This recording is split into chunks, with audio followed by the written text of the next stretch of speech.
अस्सलाम वालेकुम। सबसे आगे मैं आपको कहेंगे खुश आमदीद। मेरे साथ है मोहम्मद शुएब, मेरे साथ है सबीन फारूक और ये है अगस्त का महीना जिसमें हम सब कहते हैं तुमसे, मुझसे, हमसे पाकिस्तान। और जिस तरह हम नेटवर्क की हम बात करते हैं, जिस तरह हम हीरोज़ को सलाम पेश करते हैं, आइए हमारे साथ मिलकर अपने उन तमाम हीरोज़ का जश्न मनाते हैं जो हम सब में से हैं, हमारे ही दरमियान रहते हैं, हमारे ही सामने रहते हैं, हमारे ही लिए काम करते हैं, हमारे मुल्क का नाम रोशन करते हैं। बिल्कुल, और कुछ नया कर रहे होते हैं। आए दिन हम ये देख रहे होते हैं कि इर्द गिर्द बहुत अच्छी चीज़ें हो रही होती हैं, हमें समझ नहीं आती अच्छा एप्रिसिएशन के बाद हम क्या करें। तो अब आपने एप्रिसिएशन के बाद उसको रिकॉर्ड करना है किसी भी तरह से। वो आप पिक्चर भी बना सकते हैं, वीडियो भी बना सकते हैं, या फिर आप हमें एक स्टोरी शेयर करके उस शख्स से कनेक्ट भी कर सकते हैं सो दैट हम उसके टैलेंट को एक्नॉलेज करें। ये आपका प्लेटफॉर्म है। हम चाहते हैं कि अगस्त के महीने में हम आप लोग, आप में जितना टैलेंट है, आप जिस टैलेंट को सराहते हैं, उन सबको हम अप्रिशिएट कर सकें। Let's celebrate talents together. आगे बढ़ते जनाब और बात करते हैं कुछ और ख़बरों की जो कि हमने आज आपके लिए शेयर करने के लिए इकट्ठे की हैं। और सबसे पहले हम आपको लेकर चलेंगे अमेरिकी रियासत ओहायो में।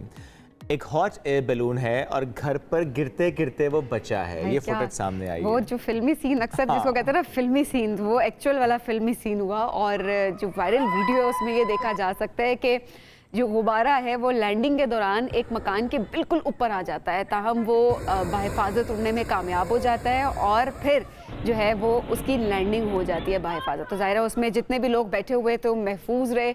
और जैसे ही ऑब्वियसली उसने लैंड किया, लैंड करने के बाद जितने लोग इसके अंदर से नारे लगाना शुरू कर दिए और खुशी का बहुत ज़्यादा इज़हार किया, जो कि ऑब्वियसली बनता भी था।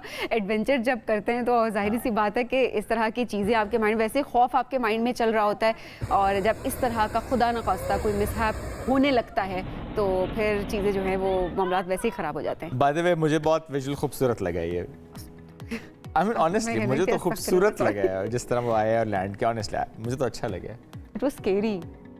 Okay fine, for me it was not fine. आगे बढ़ते हैं, पैरिस ओलंपिक्स की बात करते हैं जहां पर चीन सबसे आगे है। 11 गोल्ड, 7 सिल्वर और 6 ब्रॉन्ज मेडल जीत लिए हैं। अच्छा, अमेरिका 9 गोल्ड मेडल्स के साथ और 15 सिल्वर और 13 ब्रॉन्ज मेडल के साथ दूसरे नंबर पर है। फ्रांस ने अभी तक 8 गोल्ड, 11 सिल्वर और 8 ब्रॉन्ज मेडल जो है वो अपने नाम किए हैं, वो 3rd नंबर पर है। और अगर हम पाकिस्तान की बात करें, अपने एथलीट्स का जिक्र करें, तो आज 2 पाकिस्तानी एथलीट्स एक्शन में होंगे। Shooter Kashmala Talat 25 metre pistol के मुकाबले में निशाना आजमाएंगी। ये मुकाबला पाकिस्तानी वक्त के मुताबिक दोपहर 12 बजे शुरू होगा। स्प्रिंटर फाइका रियाज खवातीन की 100 मीटर रेस में दौड़ेंगी और इवेंट दोपहर 1:30 बजे होगा। तो दोनों को हम कहते हैं ऑल द बेस्ट। बहुत सारी दुआएं। हम चाह रहे हैं कि मेडल्स जो हैं वो हमारे मुल्क के तमाम जो हमारे एथलीट्स का वो लेकर आए, और बहुत बहुत दुआएं सबके साथ। एब्सोल्युटली। अच्छा, पैरिस ओलंपिक्स की बात करें सबीन, तो तुर्की के शूटर हैं यूसुफ डिकेच, अपने मुनफरद अंदाज से इंटरनेट सेंसेशन बन चुके हैं। 51 साल यूसुफ डिकेच खेल के दौरान नज़र का चश्मा लगाए हुए होते हैं और एक हाथ जेब में रखते हैं और बहुत आसानी से निशाना लेते हैं। हालांकि शूटर अमूमन हम देखते हैं कि बेहतर निशाना बांधने के लिए कानों पर हेडफोन, आंखों पर एंटी रिफ्लेक्शन लेंस ये लगाने के बाद वो निशाना बांधते हैं, लेकिन इनको हमने देखा कि कोई ऐसी उन्होंने हेडफोन्स नहीं लगाए। देखिए, ये कहते हैं एक्सपीरियंस, प्रैक्टिस, और ये अपने खेल में कहते हैं ना कि बहुत एक्सपीरियंस्ड है, अपने गेम के जो एक्सपर्ट हैं। सो ये वो बड़ी ज़बरदस्त किस्म की हमने एक एग्जांपल देखी। अब ये देखें कि 10 मीटर की एयर पिस्टल शूटिंग कैटेगरी चांदी का तमगा अपने नाम किया और सबकी तवज्जो हासिल कर ली।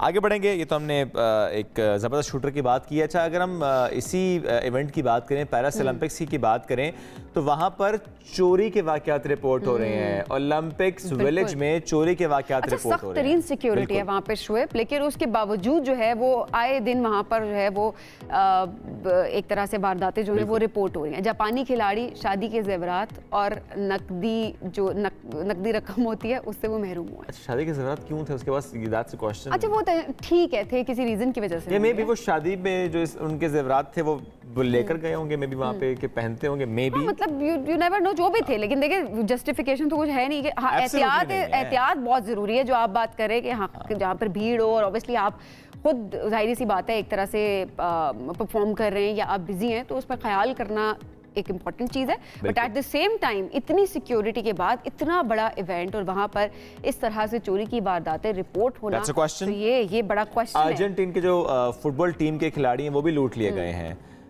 तो ये खबरें आ रही हैं। अच्छा, ये तो हमने बात कर ली ओलंपिक्स विलेज की, वहाँ पे चोरी से मुतालिक। अच्छा, इंडिया से हमारे पास ये खबर है कि जहाँ पर चोरों का एक फिल्मी अंदाज है, चलता ट्रक और सामान चुराने की वीडियो, ये आपको दिखाते भी हैं। ये वाकया रियासत मध्य प्रदेश में रिपोर्ट हुआ है। मोटरसाइकिल पर सवार चोर बड़ी महारत से चलते ट्रक से सामान नीचे गिराते हैं। मिशन मुकम्मल करने के बाद खतरनाक स्टंट करते हुए बाइक पर सवार होकर ये जा वो जा, ये देखिए। अच्छा, आपको याद होगा सबीन कि हमने ऐसे कुछ वाक़यात इवन पाकिस्तान में भी देखे हैं, इंडिया में भी पहले देखे हैं। स्पेशली हमने कुर्बानी के ईद के आसपास देखा, जब वो जानवरों से भरा ट्रक जा रहा है और कोई बाइक पे जा रहा है, वो जानवर भी वहाँ से। अच्छा, सोशल मीडिया पे शोएब लोग इसको बड़ा ग्लोरीफाई कर रहे होते हैं कि ये देखे जी, ये अंदाज और वो अंदाज नहीं। चोरी का कोई भी अंदाज है वो गलत अंदाज है।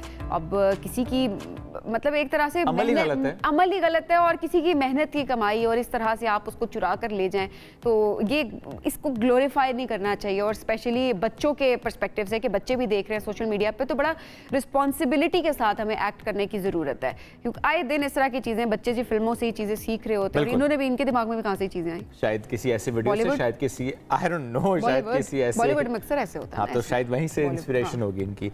अच्छा, आगे बढ़ते हैं क्विकली। आपको नॉर्वे कप का जो सनसनीखेज मुकाबला है उसकी बाद हम देख रहे हैं कि Pakistan street child football team अब क्वार्टर फाइनल के लिए क्वालिफाई कर चुकी है। कौमी टीम नॉर्वे के इस स्ट्रेंडम क्लब को 3-2 से शिकस्त दे चुकी है और कौमी स्ट्रीट चाइल्ड फुटबॉल टीम ने आखिरी सेकंड में गोल करके मैच जीता है। नॉर्वे में पाकिस्तानी कम्युनिटी ने मैच जीतने के बाद जश्न मनाया। कौमी स्ट्रीट चाइल्ड फुटबॉल टीम आज अपना क्वार्टर फाइनल मैच जर्मनी के खिलाफ खेलेगी और कौमी टीम 2023 में इवेंट की नाकाबिले शिकस्त टीम रही थी।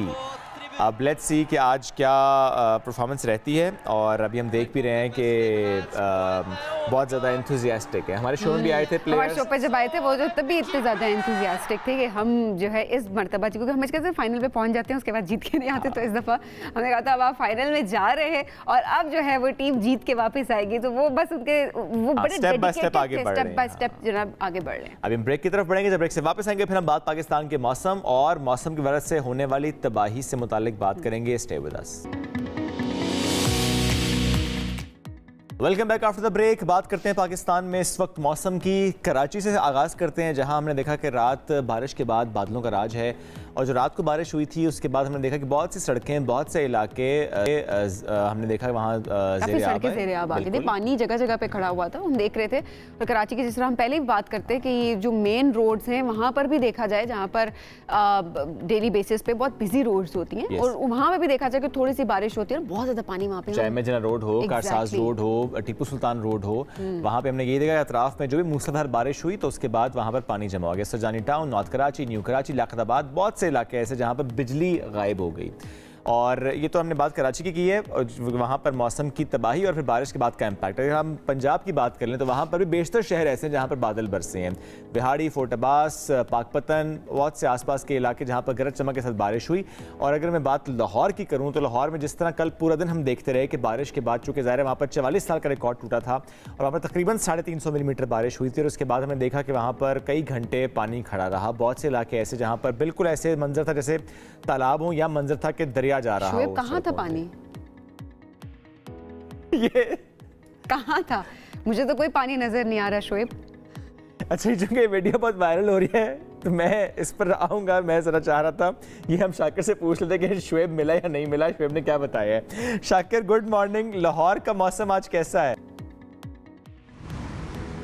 जी शुक्र अल्हम्दुलिल्लाह, मौसम तो बहुत अच्छा है और गुज़िश्ता रोज़ आपकी तलाश जो है वो जारी रही है। पूरे ज़िंदा दिलाने लाहौर जो हैं वो आपको तलाश कर रहे थे और मीम्स जो हैं वो बहुत सी बन रही थी और ये कहा जा रहा था कि शोएब जो है वो कहाँ पर हैं। तो कल जो है वो लोगों को मालूम नहीं था कि शोएब कहाँ पर है। आज हम बताते हैं कि शोएब हमारे साथ इस्लामाबाद में मौजूद हैं और पानी जो है वो निकल चुका है। गुज़िश्ता रोज़ जो लाहौर शहर में बारिश हुई थी और सबसे रिकॉर्ड बारिश रिकॉर्ड की गई थी, ये 360 मिलीमीटर बारिश जो है वो गुज़िश्ता 44 साल में जो है इससे पहले रिकॉर्ड की गई और उसके बाद अब 360 मिलीमीटर बारिश रिकॉर्ड हुई है, जिसके बाद लाहौर शहर जो है वो पूरे का पूरा जो है वो पानी से भर चुका था। लेकिन चंद ही घंटों में बासा हुकाम समेत जो दीगर इंतज़ामिया थे उन्होंने काम किया और लाहौर शहर का पानी जो है वो निकाल दिया गया। इसके साथ साथ अगर हम बात करें कि जो ज़िला इंतज़ामिया, उनका ये कहना है कि लाहौर के तकरीबन 90% इलाके जो हैं वो अब बिल्कुल क्लियर कर दी गई हैं। हाँ, ये बात दुरुस्त है कि पानी तो निकाल लिया गया शाकिर, लेकिन उसकी कुछ ना कुछ बाकियात और उसकी तबाही, जैसे गाड़ियाँ ख़राब हो जाना। और आई एम श्योर कि आज जो सुबह हुई होगी तो लोगों ने सोचा होगा कि पहले अपनी अपनी गाड़ियाँ चेक कराते हैं, ठीक कराते हैं, घरों को साफ़ करते हैं, इलाके को ज़रा क्लियर करते हैं, उसके बाद कहीं और जाएंगे। ऐसा ही है।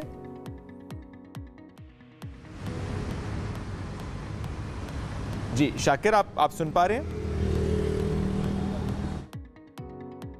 चलें शाकिर से रब्ता करने की कर रहे होते हैं कि जिस तरह वो बता रहे हैं कि पानी कुछ जगहों पे भी खड़ा है और कुछ जगहों से अभी जो है वो सफाई का भी ख्याल किया जा रहा है। काफी जगहों से पानी जो ठहरा हुआ था वहाँ पे चंद घंटों में जिस तरह वासा ने काम किया, लेट्स अप्रिशिएटेड कि बहुत जल्दी उन्होंने जो भी मशीनरी उसको एक्टिव किया और उसके बाद जरा कुछ हॉस्पिटल्स में भी जिस तरह से पानी वो भी उन्होंने कहा कि हमने क्लियर कर दिया। शाकिर, मैं जानना चाह रहा था आपसे कि ठीक है बारिश का पानी तो अब निकल गया, लेकिन उसके बाद की जो एक मुश्किल है शहरियों की, जैसे किसी की गाड़ी, किसी की मोटरसाइकिल, किसी घरों के अंदर पानी का आ जाना, सामान का भीग जाना, अब जाहिर है सबका भी देखा जाएगा कि कैसे इसको मैनेज किया जाए। तो आज आई एम श्योर कि जो गाड़ियां हैं वो लोग लेकर जा रहे होंगे, वर्कशॉप्स पे ठीक करा रहे होंगे। तो लाहौर की आज की सुबह खासी मुख्तलिफ होगी, आज की रूटीन खासी मुख्तलिफ होगी।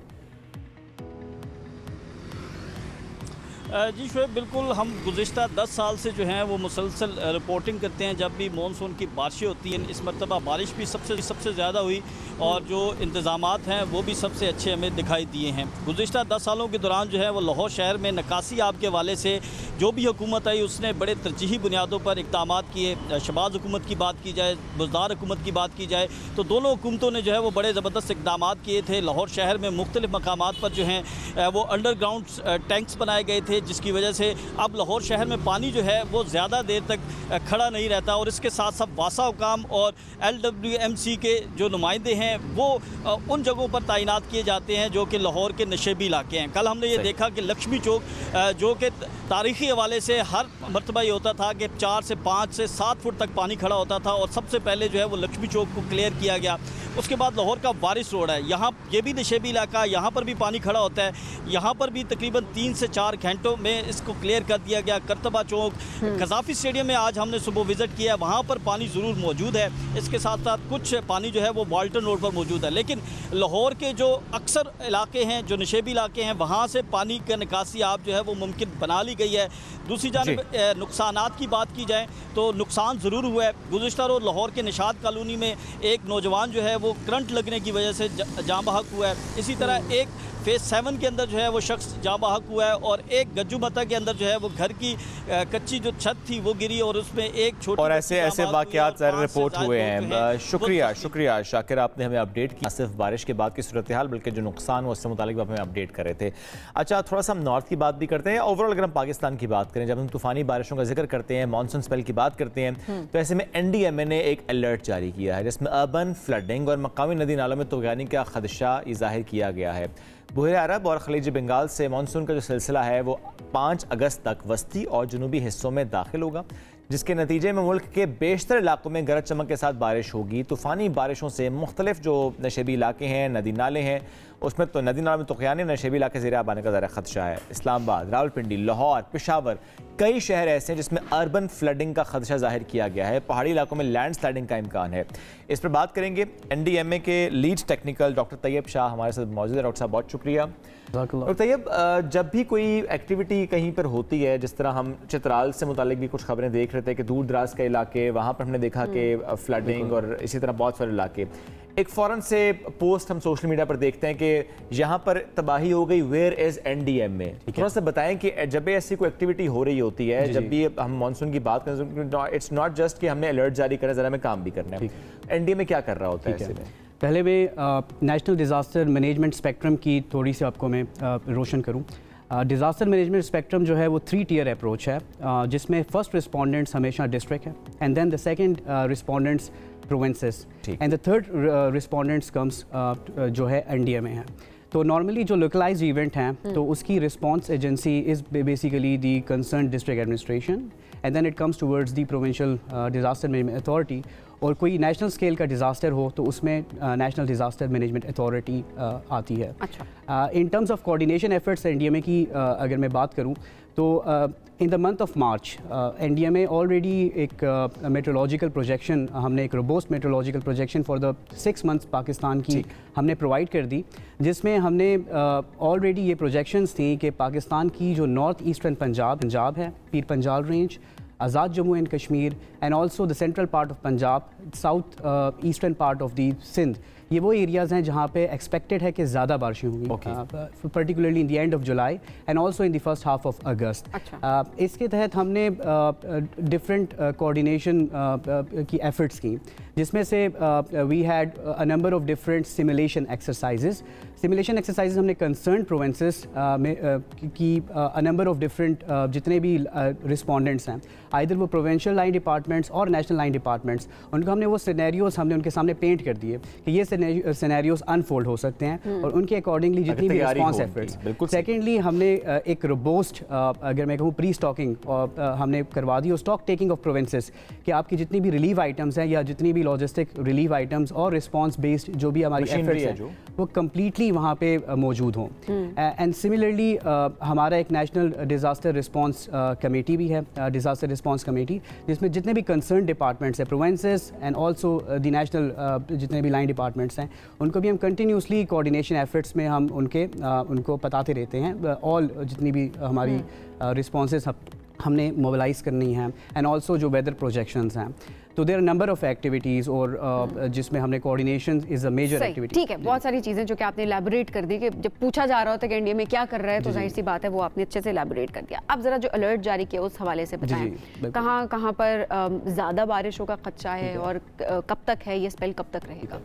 अच्छा, इस वक्त 2 एक्टिव सिस्टम्स हैं, एक बे ऑफ बंगाल से and the second one is the north Arabian sea में भी एक लो प्रेशर सिचुएशन डेवलप है, जिसकी वजह से आने वाले 3 से 4 दिनों में हमारा जो north eastern part of Punjab है, Pir Panjal range and also the central part of Punjab, जिसमें मुल्तान भी है, भावलपुर, रहीम यार खान, मुजफ्फरगढ़, ये एरिया जो central and southern part of Punjab and also the north eastern part of Balochistan and the north western part of the Sindh जो कि हमारा सुलेमान रेंज आता है, and the south eastern part of Sindh जिसमें हमारे पास ठट्टा, सजावल, बदीन, हैदराबाद, कराची, ये वो एरियाज़ हैं जहाँ पे आने वाले 3 से 4 दिनों में बारिशें एक्सपेक्टेड हैं। और जो मेजर अभी जो हम सिचुएशन देख रहे हैं इसमें रिवराइन फ्लडिंग के साथ साथ जो मेजर इशू हो सकता है वो अर्बन फ्लडिंग का, क्योंकि हमारे पास जिस तरह मुल्तान है, भावलपुर है, they are the urban centres और यहाँ पे जिस तरह मामूल से ज़्यादा बारिशें एक्सपेक्टेड हैं, तो urban flooding is a situation जो कि हम आने वाले दिनों में जिसके लिए हमें एफर्ट्स अपनी पूरी करनी होगी। जो कल हुआ लाहौर में वो एक्सपेक्टेड था? बिल्कुल। देखें ये सिस्टम जो है इस वक्त व्हाट वी कॉल जो बे ऑफ बंगाल से there is a system which is known as tropical jet stream, जिसने इफ़ यू सी के in the last month there was same incident in our neighbouring country जिसमें दिल्ली के अंदर एक रिकॉर्ड बारिश record की गई। तो ये वही सिस्टम है जो कि एक एक्टिव था और वी हैड दैट अंडरस्टैंडिंग, हमारी अंडरस्टैंडिंग थी कि ऐसा एक सिस्टम जो है since it is coming from east और ये हमारे नॉर्थ जो पंजाब का जो हमारा रीजन है इसको इफेक्ट करेगा, तो हमने बारिशों की और मामूल से ज़्यादा बारिशों की हमने ऑलरेडी अलर्ट वहाँ पे हमने प्रोविंसेस को दिया हुआ जारी किया हुआ था कि एक ज़्यादा बारिश हो सकती है जिसको हम we can call it a torrential rain, थोड़े से वक्त में ज़्यादा बारिश which can lead to a cloud. लेकिन ऑब्वियसली एक्सपेक्टेड होना एक अलग बात है, ठीक एक्सपेक्टेशन थी बारिश, लेकिन कैपेसिटी होना भी ये एक अलग बात है, तो तभी जाहिर है मैनेजमेंट उस तरीके से नहीं हो सकी। अगर मैं अर्बन फ्लडिंग की बात करूं तो urban flooding is a very common phenomena. दुनिया के जदीद जिस तरह डेवलप्ड कंट्रीज़ हैं उनमें भी अर्बन फ्लडिंग एक ऐसी सिचुएशन है जहाँ पे बिकॉज अगर if you talk about the concept of social help, जिसमें we start from a public जो हमारी सेल्फ हेल्प है and then a mutual help and then it goes toward a public help. If I talk about the entire system, तो हमारी यहाँ पे मैं ये कहूँगा कि हमारी मैनेजमेंट अल्हम्दुलिल्लाह अच्छी रही है। हमारी जितनी भी ड्रेनेज जो नेटवर्क्स हैं particularly in the urban centre Lahore, वो डिज़ाइंड ऐसे हुए हैं कि वो एक्सट्रीम वेदर इवेंट्स और रेन्स को एक्यूमुलेट कर सकते हैं। लेकिन some times it is also कि हमारी अपनी कुछ ऐसी गलतियाँ होती हैं जिसकी वजह से हमारी जो ड्रेनेज नेटवर्क्स हैं वो चोक हो जाते हैं। तो it comes with a self help. अगर हम अपनी सेल्फ हेल्प करते हुए जो नॉर्मल जो ड्रेनेज सिस्टम्स हैं उनको हम रूटीनली देखें एंड और बेहतर मैनेज हो सकते हैं। लास्टली जो नॉर्दर्न साइड है हमारी, हम उसमें कलाम की तरफ भी देख रहे हैं मसाइल, हम उसमें नारान चूँकि जब से बालाकोट महांडरी पुल बह गया तो उसके बाद के मसाइल भी हम देख रहे हैं, जो चित्राल से भी खबरें आ रही हैं। ओवरऑल नॉर्थ की तरफ की सिचुएशन क्या है, और उसमें भी हम यही देख रहे हैं आने वाले दिनों में कि ज़्यादा मसाइल हो सकते हैं? जो आने वाले दिनों में हज़ारा डिवीज़न और Malakand division and also the Peshawar valley, ये वो रीजन्स हैं जहाँ पे बारिशें अभी आगे एक्सपेक्टेड हैं। एंड ऑल्सो टॉक अबाउट अगर आप फर्दर नॉर्थ पे जाएं, बिकॉज ऑफ दी इन दिनों में टेम्परेचर भी ज़्यादा होता है जिसकी वजह से ग्लेशियर मेल्ट की वजह से रिवर के फ्लोज ज़्यादा होते हैं। तो नॉर्थ में जो different incidents because of the flash flood, ये भी रूल आउट नहीं किए जा सकते। तो दिस इज ऑल्सो ये सिचुएशन है। बहुत शुक्रिया तैयब साहब प्रोग्राम में ज्वाइन करने के लिए। एहतियात हुकूमत की तरफ से तो है, मैनेजमेंट जो है वो भी मुतहरिका है, काम भी करिए, बट ज़ाहिर है कैपेसिटी भी है, but at the same time जितनी कैपेसिटी बढ़ाने की कोशिश की जाए उतना बेहतर है। लेकिन जैसे तैयब साहब ने भी कहा कि सेल्फ हेल्प भी बहुत ज़रूरी है, कि खुद भी ख्याल रखें कि नदी नाले आपके इर्द गिर्द जो भी नालियाँ हैं, छोटी छोटी गटर हैं, उनको साफ़ सफाई का खुद भी ख्याल रखें, सो दैट जब बारिश हो तो उनमें इतनी कैपेसिटी हो कि पानी ड्रेन हो सके, ना कि वहाँ पर इकट्ठा हो जाए। नाज़रीन, हम बढ़ेंगे एक ब्रेक की जानिब, stay with us. Welcome back. बैरून मुल्क मुकीम पाकिस्तानियों के हवाले से एक इंतहाई तशवीशनाक इंकशाफ सामने आया है। सेनेट की कायमा कमेटी बराए ओवरसीज पाकिस्तानी के मुताबिक कई खलीजी ममालिक पाकिस्तानियों के रवैयों से नाला हैं और इस हवाले से शिकायतें कर रहे हैं। दुबई में पाकिस्तानी व्लॉगर से मुतालिक कहा गया कि अवामी मकामात पर बैठे लोगों से गजा से मुतालिक सवालात करते हैं, ख़वातीन की वीडियोज़ बनाते हैं, विदाउट कॉन्सेंट वीडियोज़ बनाते हैं, और ये भी खबरें आ रही हैं कि कई पाकिस्तानी UAE की कवानीन का मजाक उड़ाते हैं, जबकि वहाँ होने वाली हालिया बारिशों पर भी उन्होंने क़यास आराइयों पर मबनी वीडियोज़ बनाई। सऊदी अरब से मुतालिक ये कहा गया है कि वहाँ पर जितने भी बेगर्स होते हैं उसमें 90% पाकिस्तानी होते हैं। कुवैत ने भी नर्सेज से मुतालिक कुछ शिकायत की है। कतर, यूरोपीय यूनियन, बहुत से और ममालिक की तरफ से भी शिकायतें आ रही हैं। इस पर हम बात करेंगे। सेनेट की कायमा कमेटी बराए ओवरसीज़ पाकिस्तानी के चेयरमैन ज़ीशान खानज़ादा साहब साथ मौजूद हैं। ज़ीशान साहब, बहुत शुक्रिया आपने वक्त दिया। ज़ीशान साहब, ज़रा कुछ बात तो हम कर पाएँ, लेकिन मैं ज़रूर चाहूँगा कि हमारे नाज़रीन के लिए आप अगर कोट कर सकें कि जब ये डिस्कशन हो रही थी ओवरसीज़ पाकिस्तानियों से मुताल्लिक, उन रवैयों से मुताल्लिक, शिकायत से मुताल्लिक, तो कौन कौन सी शिकायत किस मुल्क से आई हैं? बहुत शुक्रिया आपका।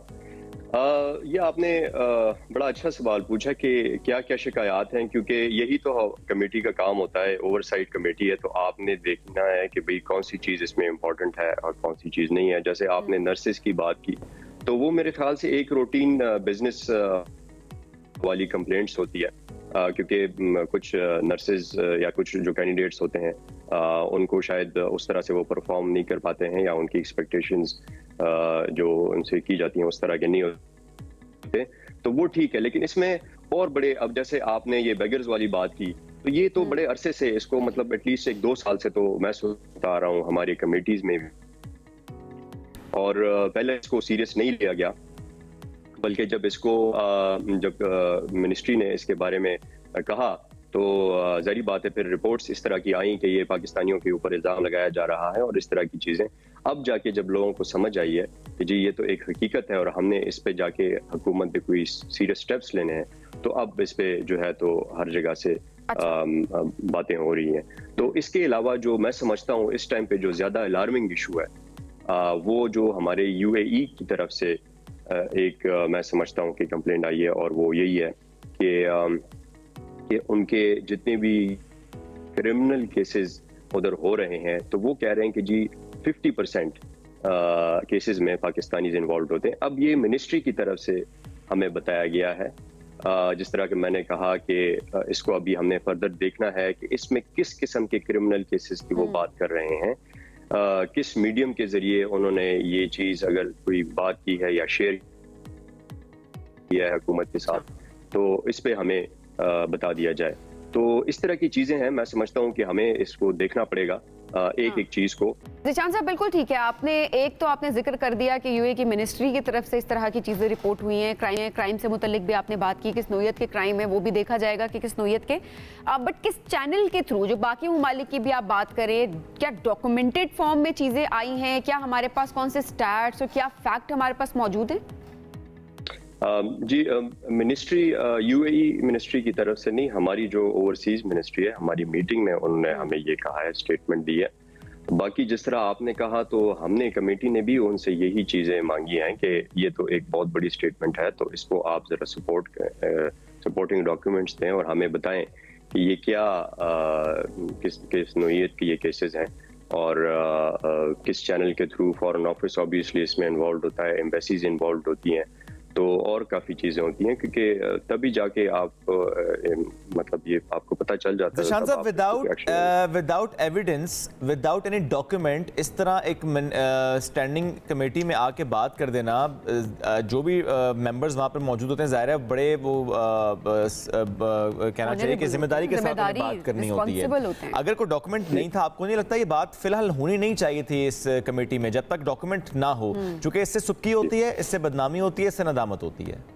जी बिल्कुल, आपने सही कहा। असल में होता यह है कि हमारी ये एक ब्रीफिंग, इंट्रोडक्टरी ब्रीफिंग थी, जिसमें ये पॉइंट रेज हुआ, हमारे एक सेनेटर साहब ने रेज किया, तो फिर उसके बाद उन्होंने उसकी सपोर्ट में ये बातें कही हैं।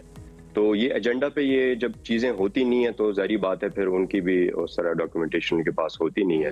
तो अब हमने उनको कहा कि आप वो प्रोवाइड करें। और मैं एक बात जरूर कहूंगा कि देखें, क्योंकि हमारा तो इनके साथ काफी राब्ते ये कमेटी मीटिंग्स में होते हैं, तो मिनिस्ट्रीज कोशिश करती हैं कि वो ज्यादातर ऐसी बातों में ना जाएं, वो स्टेटमेंट्स ना दें, क्योंकि फिर जाहिर बात है फिर वो रिपोर्टिंग गलत हो जाती है।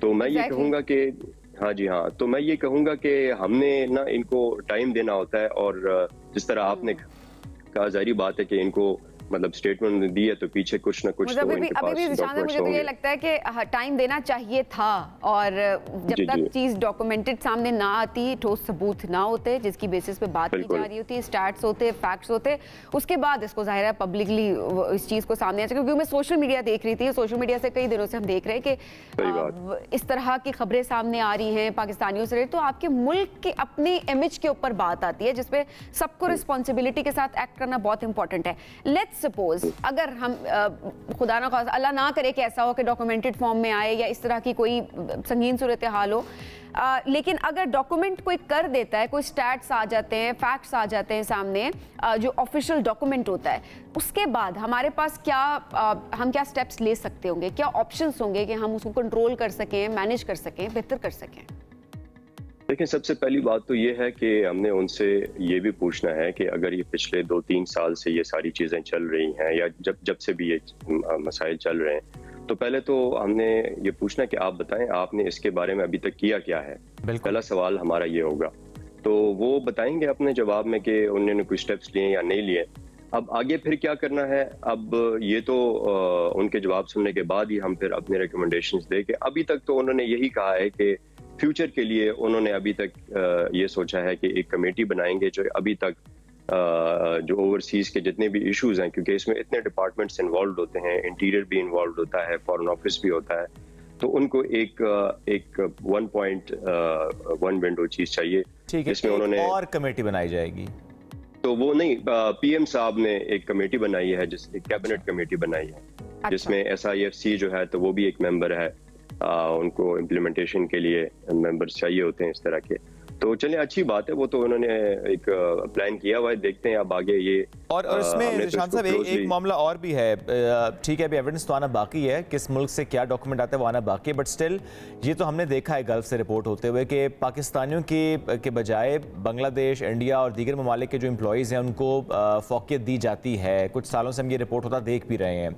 क्या इसकी वाकई वजह हमारे रवैये हैं, या कि इसकी वजह ये भी है कि हम स्किल्ड भी उस तरह से नहीं हैं? क्योंकि जब हम बात करते हैं पाकिस्तान की, इसकी आबादी की, और हम कहते हैं मतलब ह्यूमन रिसोर्स बाहर भेज सकते हैं, अगर स्किल्ड नहीं है, रवैये बेहतर नहीं है, तो हम क्या करेंगे? हाँ बिल्कुल, ये बड़ा अच्छा सवाल है। और मैं ज़ाती तौर पे इस पे यही कहूँगा, मुझे लगता है इसमें दो चीज़ें हैं। एक तो ये है जिस तरह आपने कहा कि हमारे जितने भी इधर ट्रेनिंग स्कूल्स हैं, जो कि दो इदारे हैं, नेफटेक और टैफटेक, कुछ प्रोविंशियल हैं और एक फेडरल है, तो उनका काम होता है ये ट्रेनिंग कराना लोगों के जो बाहर भेजते हैं। वो मेरे ख्याल से उसमें काफ़ी कमी पेशियाँ हैं। वो यही हमने उनसे पूछना है कि ये क्यों इनकी ट्रेनिंग स्कूल जो हैं वो सही नहीं है। फिर इसमें जो हमारे लाइसेंस होल्डर्स जो होते हैं, वो एजेंट्स, प्राइवेट एजेंट्स जो होते हैं जिन्होंने बाहर लोगों को भेजना होता है, उनमें भी जो है तो काफ़ी इस तरह के एजेंट्स हैं जो कि क्वालिफाइड नहीं है। ये बहुत अहम पॉइंट आप उठा रहे हैं, चूंकि ये हम माजी में देखते भी आए हैं और अल्लाह करे कभी हम मुस्तकबिल में ऐसा ना देखें कि जिस तरह एजेंट्स झांसा देकर, पैसे लेकर लोगों को गैर कानूनी रास्ते से बाहर भेजते हैं, उसके बाद फिर ना सिर्फ बहुत से हादसात रिपोर्ट होते हैं, प्लस हम ये भी देखते हैं कि यूएई हो या इवन ईरान हो, हम देखते हैं कि पिलग्रिम्स जाते हैं वहाँ पर, फिर वहीं पर स्लिप हो जाते हैं, वहाँ पर फिर भीख मांगने के वाक़यात भी रिपोर्ट होते हैं, अदरवाइज भी ज़ाहिर है पाकिस्तान की बदनामी का बाइस बन रहे होते हैं। ज़ीशान खानज़ादा साहब बहुत शुक्रिया, साथ मौजूद थे, हमसे गुफ्तगू कर रहे थे। ब्रेक लेंगे नाज़रीन, वापस आएंगे, स्टे विद अस। सिंध और बलूचिस्तान में स्कूलों की तातीलात में इजाफे की वजह क्या मौसम की सूरत हाल है या निसाबी कुतब की प्रिंटिंग में ताख़ीर? चूँकि अगस्त का आगाज़ हो गया लेकिन अभी तक सिंध में, बलूचिस्तान में निसाबी कुतब की प्रिंटिंग मुकम्मल नहीं हो सकी। सिंध के 44,000 और बलूचिस्तान के 13,000 स्कूलों को किताबें फराहम की जानी थी जो कि अब तक नहीं हो सकी, और प्राइवेट स्कूल फेडरेशन ने हुकूमती फैसले को मुस्तरद कर दिया और खदशा जाहिर किया है कि सितंबर तक भी टेक्स्ट बुक्स बच्चों को दस्तियाब नहीं हो सकेंगी। इसी पर बात करेंगे सदर all Pakistan private schools federation Kashif Mirza साहब साथ मौजूद हैं। काशिफ साहब बहुत शुक्रिया आपके वक्त का। काशिफ साहब, टेक्स्ट बुक्स क्या वाकई ये मामला इतना संगीन हो चुका है कि उसकी प्रिंटिंग नहीं हुई, किल्लत है और वाकई मसला आगे जाता नजर आ रहा है आपको? देखिए, ये बड़ी बदनसीबी है हमारी कि ये पहली मरतबा इस तरह के इश्यूज सामने नहीं आए। ये साल हर साल से इसी तरह की एक रवश है जो आपको दिखाई देती है। पहले बुक्स का इशू है और बुक्स के इशू के बाद जो है टीचर की प्रेजेंस का, शॉर्टेज ऑफ टीचर्स है, उसकी वजह से बच्चों का बहुत शदीद एक उनकी तालीम मुतासर होती है। और सबसे बड़ी बात इसमें यह है कि इंफ्रास्ट्रक्चर की जो कमी है उसकी, और ख़ास तौर पे बरसात के फौरी बाद जो आजकल की जो डेज हैं सिंध में और बलूचिस्तान में, ये इशू इसलिए ज़्यादा हाईलाइट होता है क्योंकि इनका नया सेशन शुरू हो रहा है। बाकी जो सूबे हैं उनका जो तालीमी सेशन है वो 1 अप्रैल से स्टार्ट होता है, तो काफ़ी हद तक उसकी तलाफी तो हो चुकी होती है। But here the position is this के जो सिंध है उसने अपना जो सेशन है वो 1 अगस्त से स्टार्ट रखा है। तो ऑब्वियसली जब आप 1 अगस्त से उसको स्टार्ट ही नहीं कर सकेंगे, और आपकी कमिटमेंट ये थी कि आपके पास ये 2-2.5 माह जो समर वेकेशन आप पहले जब सेशन ऑफ करने के बाद देते हैं, तो उस वक्त इसको कंप्लीट होना चाहिए था। लेकिन नजर ये आया है कि जो इन्होंने जो ठेके दिए थे उसमें अभी तक प्रिंटिंग का जो मराहल से वो चीजें मुकम्मल तौर पे बाहर नहीं आई। और आपको ये भी पता है कि इन्होंने लगभग कोई 44 लाख प्लस जो है वो बुक्स के सेट देने थे।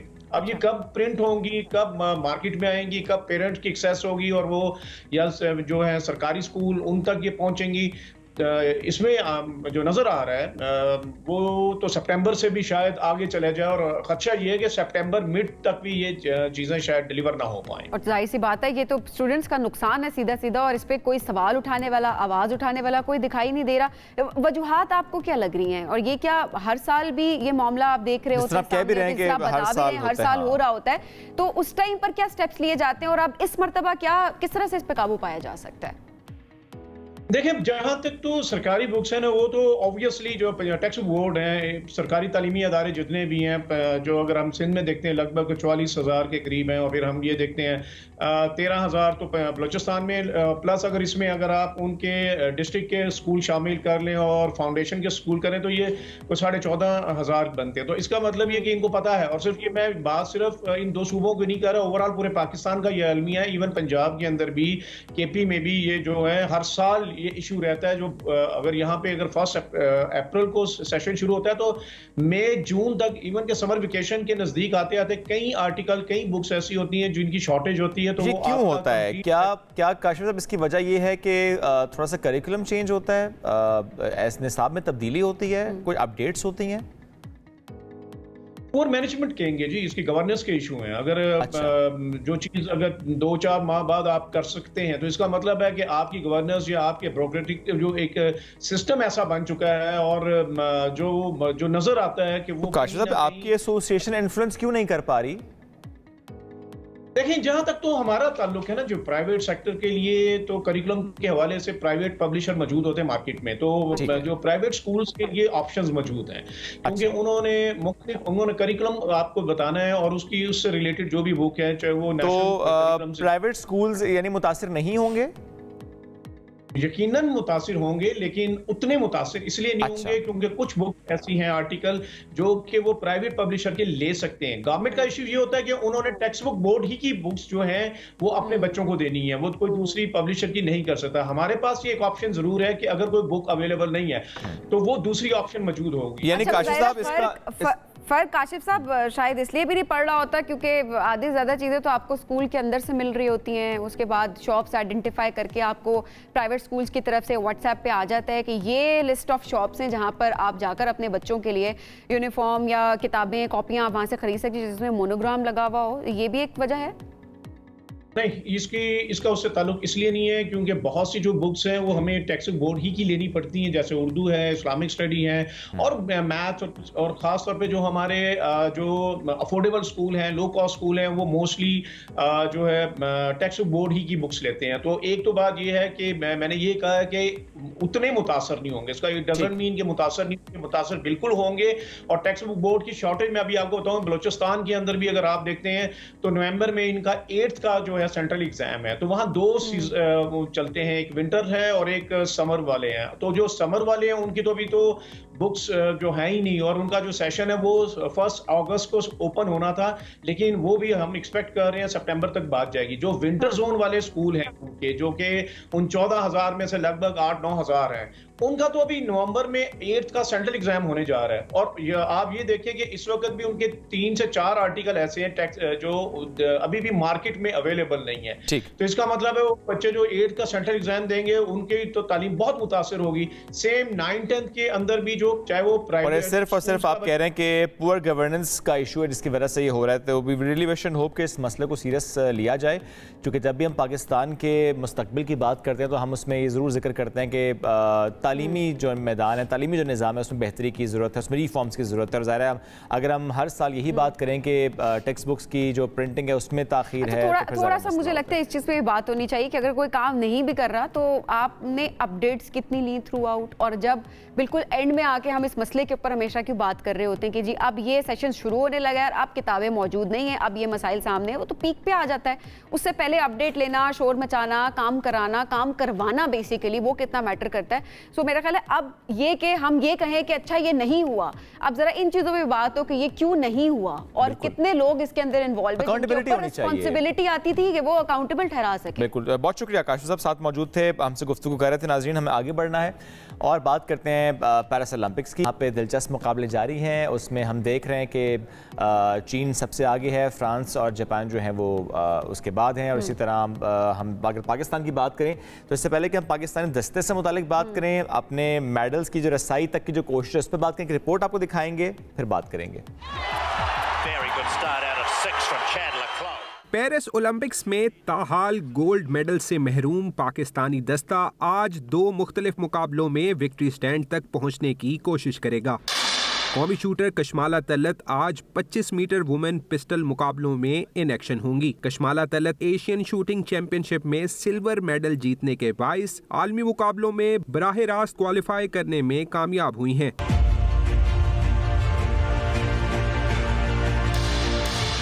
कशमाला तलत पेरिस ओलंपिक्स के 10 मीटर एयर पिस्टल के 2 मुख्तलिफ मुकाबलों में नाकाम रही हैं। पेरिस रवानगी से कबल हम न्यूज़ को दिए गए एक इंटरव्यू में 21 साला एथलीट ने कहा कि वो नाउम्मीद नहीं, ओलंपिक्स में गोल्ड मेडल जीत सकती हैं। It's not just India, it's China, Korea, ये डोमिनेटिंग कंट्रीज़ हैं जो क्या कहते हैं शूटिंग में डोमिनेट कर रहे हैं। ग्रीस 1 पॉइंट से नहीं क्वालिफाई कर सकी, तो मेरी होप जो है वो ज़्यादा ही है कि अगर वर्ल्ड कप्स में हम इतना अच्छा परफॉर्म कर सकते हैं तो होपफुली ओलंपिक्स में भी। पाकिस्तान की तेज रफ्तार खातून का लकब रखने वाली फाइका रियाज वाइल्ड कार्ड एंट्री से पेरिस ओलंपिक्स का हिस्सा बनी है। खातून एथलीट 100 मीटर स्प्रिंट में दुनिया की बेहतरीन एथलीट्स का मुकाबला करेंगी। लाहौर में ट्रेनिंग के दौरान फाइका रियाज ने नाकाफी सहूलियात पर मायूसी का इजहार किया था। जिम की फैसिलिटीज़ नहीं है, इधर पीएसबी में जाओ तो जिम नहीं खोल के देते हैं। इवन मैं अब ओलंपिक्स पे जा रही हूँ, जिम नहीं खोल के देते हैं। इस चीज़ की बहुत ज़्यादा मतलब ज़रूरत है। ये ट्रैक तो फिर चले हैं, ओपन है, यहाँ पे कोई भी आकर ट्रेनिंग कर सकता है, लेकिन इस तरह की दूसरी फैसिलिटीज़ भी देनी चाहिए। फाइका रियाज दोपहर 1:30 बजे पेरिस के मैदान में दौड़ती नजर आएंगी, जबकि कशमाला तल्लत का मुकाबला पाकिस्तानी वक्त के मुताबिक 12 बजे शुरू होगा। कौमी शूटर GM बशीर 4 अगस्त को 25 मीटर रैपिड फायर पिस्टल और अरशद नदीम 6 अगस्त को जेवलिन थ्रो मुकाबलों में पाकिस्तान को गोल्ड मेडल जिताने की कोशिश करेंगे। उस्मान खान, हम न्यूज़, लाहौर। उस्मान इस वक्त हमारे साथ मौजूद भी हैं और ज़रा उस्मान से बात भी करते हैं कि पेरिस ओलंपिक्स में पाकिस्तानियों की तादाद के हवाले से भी और इसके अलावा जो परफॉर्मेंस है उससे मुतल्लिक भी। उस्मान, बहुत शुक्रिया प्रोग्राम में ज्वाइन करने के लिए। उस्मान, ये रिपोर्ट तो हमने देखी, लेकिन ये भी आपसे जानना चाहेंगे कि क्या प्रोसेस था इससे पहले कि इतनी कम तादाद, रिप्रेजेंटेशन पाकिस्तान की इतनी आबादी होने के बावजूद क्या टैलेंट नहीं मिल सका, क्या इस पर काम नहीं किया गया, और उसके बाद जो दस्ता वहाँ पर गया है उसकी भी कोई इतनी मुतासर कुन देखा जाए तो इम्पैक्टफुल उस तरह की परफॉर्मेंस भी हमें नजर नहीं आई अभी तक। देखें, सबसे पहले तो मैं ये कहूँगा कि जो 1984 से जब ये सिस्टम अलग हुआ पाकिस्तान का कि एजुकेशन और स्पोर्ट्स को अलग किया गया, तो उसके बाद से हमने देखा है कि एक लंबा गैप आना शुरू है पाकिस्तान की ओलंपिक गेम्स के अंदर परफॉर्मेंस की ओवरऑल अगर हम देखें तो। क्योंकि पाकिस्तान ने जो आखिरी गोल्ड मेडल जीता था वो हॉकी से जीता था और वो 1984 में ही जीता था। उसके बाद आखिरी जो मेडल पाकिस्तान लेकर आया वो 1992 में भी हॉकी के ज़रिए लाया और उसके बाद से अब तक पाकिस्तान गोल्ड मेडल से महरूम रहा है। हम बेसिकली जो हमारी जो कौम है और जो हमारी जितनी भी स्पोर्ट्स बोर्ड्स और जो अथॉरिटीज़ हैं, फेडरेशंस हैं, वो जब ओलंपिक आ जाता है सर पर तब बदकिस्मती से ये फ़ैसला करते हैं कि हमने इवेंट के लिए तैयारी करनी है। लेकिन अगर आप दूसरी तरफ देखें, दूसरे ममालिक में देखें, तो वो जब नया ओलंपिक शुरू होने लगता है तो वो उसी से ही अपनी तैयारियों का आगाज़ कर देते हैं और हम बदकिस्मती से वाइल्ड कार्ड एंट्री का के मुंतज़िर होते हैं कि हमें किसी तरीके से वाइल्ड कार्ड मिल जाए, किसी तरीके से कोटे की पोजीशन मिल जाए और हम अपने एथलीट्स को वहाँ पर भेज सकें। हम सहूलियात तो देते नहीं हैं प्लेयर्स को। जहाँ तक बात है, अगर हम एथलेटिक्स की ही अगर हम बात कर लें तो हमारे जो ये प्लेयर्स अब गए हैं, सिवाय अरशद नदीम के कोई भी प्लेयर ऐसा नहीं है कि जो डायरेक्ट क्वालिफाई करने में कामयाब हुआ। और अरशद नदीम भी एक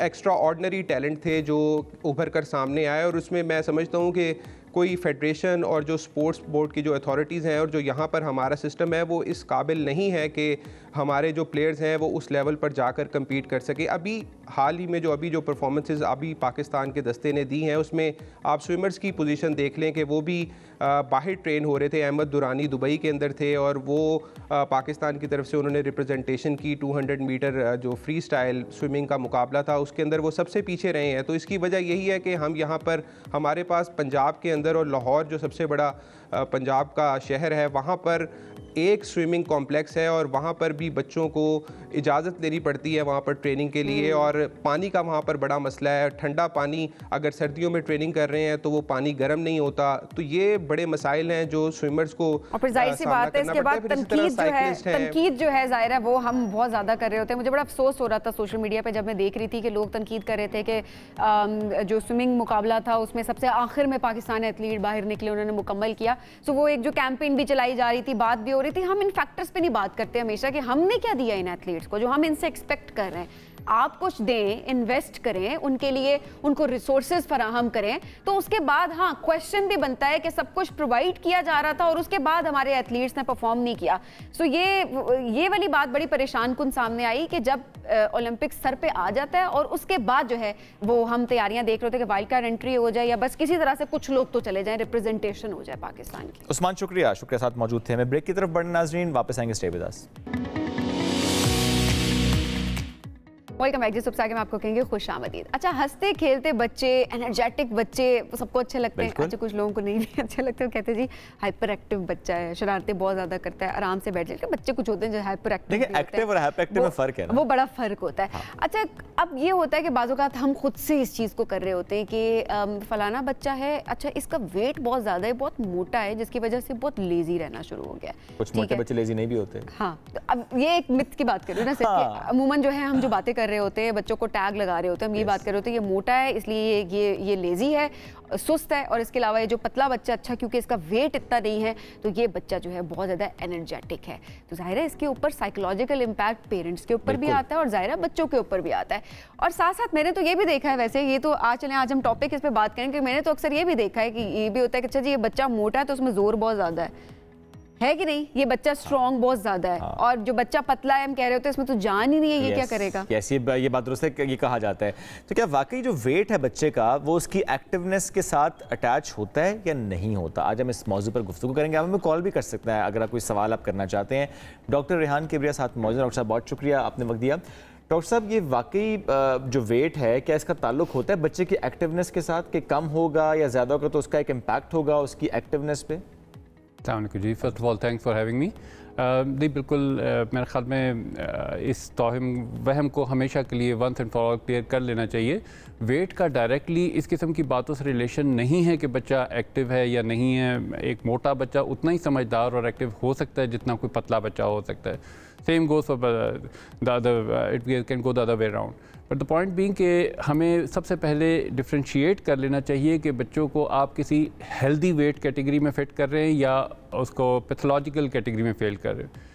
4 कैटेगरीज आपको ज़हन में रखनी चाहिए। एक वो ओवरवेट बच्चे होते हैं, एक ओबेसिटी, यानी कि सबसे ऊपर ओबेसिटी होगी, यानी कि ये तो हर चीज़ क्रॉस कर गए, इनमें तो पैथोलॉजिकल साइंस आने शुरू हो जाएंगे।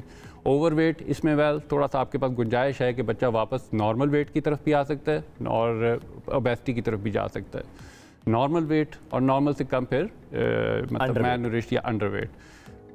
हम टिपिकली समझते हैं सुन के कि ये मैल नॉरिश सिर्फ वो, चूँकि हमें इथोपिया के बच्चों का मिसाल दी जाती है तो शायद सिर्फ पतले बच्चों को ही मैल नॉरिश कहा जाता है। Obesity is also a type of malnourishment and it's actually more dangerous than being lean and everything. अच्छा, यानी एक मोटा बच्चा मैल नरिश्ड हो सकता है? वो एब्सोल्युटली, लेकिन इनमें रेट ऑफ पैथोलॉजिकल इलनेसेस कहीं ज़्यादा होते हैं पतले बच्चों से। अच्छा, तो अगर आपको मतलब किसी एक कैटेगरी को चूज़ करना ही है तो इट्स ऑलवेज बेटर कि आप टुवर्ड्स द लीन साइड रहें, वरना ऑब्वियसली जो हेल्दी वेट है दैट्स द बेस्ट। ओके, अच्छा, वेट मैनेजमेंट बच्चों की भी इतनी ही इंपॉर्टेंट है जितनी बड़ों की होती है, या कि हम ये कहें कि अच्छा अभी तो बच्चा है कोई बात नहीं भी कर ले फिर बाद में ठीक हो जाएगा? हम तो उल्टा ऐसी खुराकें भी खिलाना शुरू कर देते कि हमारा बच्चा मोटू होगा, गुपलू होगा तो बच्चा बड़ा क्यूट लगेगा। जी बिल्कुल। नहीं, फिर ये वही पुरानी ट्रेडिशन कुछ चली आ रही है जिनका वैसे तो शायद हमारे पास कोई तोड़ नहीं है, लेकिन मेडिकल या साइंटिफिक पॉइंट ऑफ व्यू से इस चीज़ का इससे कोई ताल्लुक नहीं है। और बिल्कुल आपको हमेशा अपने जिस्म को हेल्दी वेट कैटेगरी में रखना चाहिए। एक चीज़ होती है BMI। BMI stands for body mass index. Body mass index is a measurement of this fat in the body ना। इस फार्मूले के तहत हम बेसिकली कैलकुलेट कर सकते हैं कि जिस्म में कितनी चर्बी है और कितनी फाजिल चर्बी है। तो ये बड़ा सिंपल सा फार्मूला है, हम में से कोई भी कर सकता है। वेट ओवर हाइट स्क्वायर, यानी कि जैसे मेरा हाइट 6 फीट है तो इसको अगर हम मीटर्स में कन्वर्ट करें तो ये 2 मीटर बन जाते हैं। 2 × 2 यानी कि वेट मेरा है 80 kg, तो 80 डिवाइडेड बाय 4 तो ये 20 BMI आ गया मेरा। ठीक है, तो 18 से 25 के दरमियान अगर मेरा BMI फॉल कर रहा है तो normal, I am absolutely perfect. बाकी इसी तरह से आप BMI कैलकुलेशन के after the age of 2 years 2 years से पहले ये फार्मूला एप्लीकेबल नहीं है। 2 से पहले नहीं करना। एक कॉलर है हमारे साथ, शिराज है रावलपिंडी से। अस्सलाम वालेकुम जी, क्या पूछना चाहेंगे? वालेकुम अस्सलाम। सर मैंने एक सवाल पूछना था। मेरे बच्चे मतलब उनका HP दिन ब दिन कमजोर, मतलब बहुत वीकनेस आ जाती है और HP कम हो जाता है। हालांकि एक्टिव भी तो उस हिसाब से एक्टिव भी नहीं, खाते पीते भी ठीक हैं, लेकिन फिर भी बहुत मतलब कमजोर हैं। एक्टिव हैं और कमजोर हैं? कमजोर हैं, मतलब उनका मतलब वेट बहुत ज्यादा कमजोर है। अच्छा डॉक्टर साहब, ऐसा काफी सारे पेरेंट्स कहते हैं कि हमारा बच्चा तो ठीक ठाक खाता है, सब कुछ खाता है, लेकिन उसको लगता नहीं है, एक्टिव भी है, लेकिन उन्होंने HB की भी मेरा ख्याल बात की है कि HB भी कम हो रहा है। 2 बातें आपको देखने को, एक तो ये कि ये एक कंसर्न पेरेंट है। आप जब वालिदैन की निगाहों से बच्चों को देखते हो तो हर वालिदैन का दिल कर रहा होता है कि अगले दिन उसका बच्चा जो है ना एक पहलवान बन जाए और दुनिया का सबसे खूबसूरत बच्चा बन जाए। वो हमारे वाहिद वालिद मुझे लगे जो कह रहे हैं मेरा बच्चा खाता ठीक है, पर अच्छा हाँ ये है कि वालिदा कॉल करती है तो डिफरेंट सिनेरियो नहीं, मेरे ख्याल में वालिदैन ही इसमें इंक्लूडेड होने चाहिए। तो इनकी बात बहुत ज़्यादा आप उस पर वो नहीं कर सकते। अगर वाकई इनके इस किस्म के हैं तो इस किस्म की ऑब्वियसली सेपरेट बहुत सी पैथोलॉजीज हो सकती हैं। थायराइड अगर आपका ठीक काम ना कर रहा हो, एड्रिनल ग्लैंड्स आपके ठीक काम ना कर रहे हो, तो इस किस्म की चीज़ें हो सकती हैं।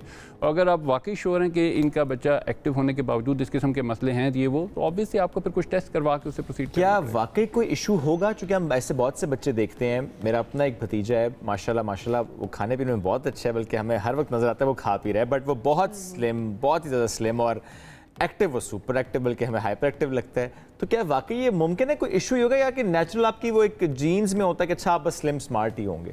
तकरीबन आपने सारी बात कर दी, बिल्कुल ठीक आपने असेस किए। वो मोहब्बत की ऐनक से असेस करेंगे तो फिर गड़बड़ होने के चांसेस मेडिकल साइंसेज में इशू नहीं, इस किस्म की चीज़, बस वो फिजिक कैसी है उसकी। अगर बच्चा इतना एक्टिव है तो ये कैसे हो सकता है कि उसके अंदर सबसे एक्टिव वही है माशाल्लाह। अच्छा, ऐसे में बच्चे सुस्त कब और क्यों होते हैं? इसमें भी फिर डिफरेंट उसके ऑब्वियसली पैथोलॉजिकल रीजन आ जाती हैं। ऐसा हो सकता है कि बच्चे को पैदाइशी तौर पे डायबिटीज़ हो, हाइपोथायराइडिज्म हो, इस किस्म की कई इलनेसेस हैं कि जिसकी वजह से बच्चा पैदाइशी तौर पे सुस्त हो सकता है। लेकिन इन चीज़ों को बुनियाद बना के हर बच्चे को सुस्त डिक्लेयर कर देना गलत है, वो मुनासिब नहीं है। बच्चे नेचुरली भी ऐसे हो सकते हैं, वो एज इट इज, आप जरूरी नहीं है हर बच्चा बहुत एक्टिव आपको नजर आएगा। कुछ बच्चे होते हैं उनको आपकी पर्सनालिटी के साथ you have to psychological factor उसमें आ जाता है। डॉक्टर साहब 2 साल के बाद आपने बताया था बीमारी का, तो अच्छा हमने ये देखा है कि जब बच्चा पैदा होता है तो अक्सर डब्बे का दूध पिलाना शुरू कर देते हैं पेरेंट्स। हमारा बच्चा जो है क्योंकि कमजोर है, डब्बे का दूध हम पिलाएंगे तो बच्चे, तो वो ऐसा होता है कि बच्चे फूलना शुरू हो जाते हैं। हम देखते हैं कि विद इन डेज या विद इन मंथ्स हम देख रहे होते हैं कि बच्चे माशाल्लाह से वो जब बहुत पतले होते हैं तो वो फूलना शुरू हो जाते हैं, मोटा होना शुरू हो जाते हैं। क्या उसका भी इम्पैक्ट होता है? क्या उसके नुकसानात भी उस तरीके से होते हैं, या एक ये होता है कि क्वांटिटी या डॉक्टर की रिकमेंडेशन के साथ आप लें तो इट्स फाइन? मेरे ख्याल में तो जिसमें कहीं पे अज़ल से लेकर अब तक कहीं कोई डाउट नहीं रहेगा कि mother's milk is the best feed. इसमें मतलब आपको कहीं कोई वो नहीं होना चाहिए। ये लोग जितना मर्जी अच्छा बना लें, कुछ इम्यूनिटी के फैक्टर्स आप उसमें आर्टिफिशियली ऐड नहीं कर सकते, वो सिर्फ और सिर्फ मदर्स मिल्क ही से जाएगा। तो 2 इयर्स तक हमारा तो डीन भी यही समझाता है और मेडिकल भी इट्स प्रूवन, मतलब ऐसे ये नहीं कि मैं ऐसे खाम खा के छोड़ रहा हूँ। 2 इयर्स तक माँ का दूध is the best. Only thing is कि ऑब्वियसली हमारे यहाँ बदकिस्मती से इकोनॉमिक स्टेटस, कुछ सोशल फैक्टर्स, कुछ ऐसी चीज़ें आ जाती हैं कि माँओं का दूध अक्सर बच्चों को पूरा नहीं हो रहा होता। लेकिन दूसरी सूरत में ऑब्वियसली फिर आपको उसका सब्स्टिट्यूट तो करना ही पड़ता है। जब सब्स्टिट्यूट करेंगे तो फिर फार्मूला मिल्क ही हो। जैसे मैंने आपको पहले बताया, सिर्फ मोटा हो जाना is not a criteria for healthy. ये बल्कि उल्टा दूसरी साइड पे जा सकता है। हेल्दी वेट में रहना, that's the best thing to do. जी सर, बहुत शुक्रिया साथ मौजूद थे। इसी के साथ आज के प्रोग्राम से इतना ही। दोबारा मुलाकात कल करेंगे। अल्लाह हाफिज़।